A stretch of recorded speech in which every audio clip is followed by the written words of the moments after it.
飲食安排將喺檢查前3日進行。檢查前3日同前2日嘅飲食安排完全相同，唔可以食用高纖維食物，所有蔬菜、大蒜、芫茜、蔥、番茄、玉米、胡蘿蔔，所有菇類同埋瓜類唔食得。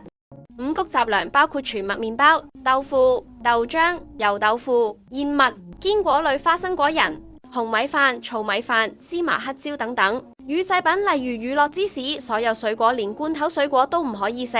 另外，避免飲用烈酒、濃茶例如烏龍濃茶、咖啡、奶類飲品例如奶茶、寶立克等等。建議呢3日飲清水。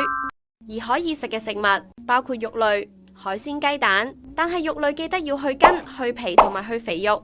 魚類都要去皮，同埋烹調方法唔可以煎、炒、烤、炸。澱粉質方面，飯、通心粉、粥同粉麵都可以食，但要記得走蔥同芫茜等。喺檢查前1日要注意，呢1日內全日早午晚3餐只可以飲清湯水或者好稀嘅粥水，記得要隔走啲渣或者飲寶礦力。完成低纖飲食之後，到咗晚上就要開始服用瀉粉。瀉粉會有2包，第1包瀉粉同第2包服用嘅時間以及間距，請跟翻我哋職員所提供嘅瀉粉紙所寫嘅時間去服用。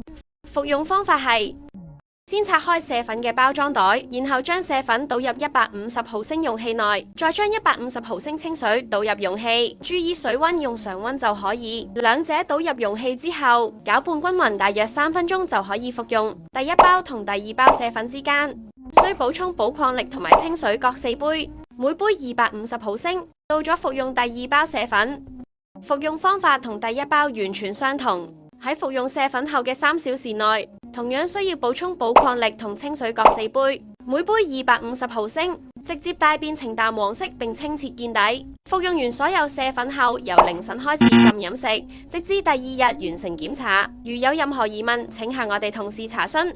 祝閣下檢查順利。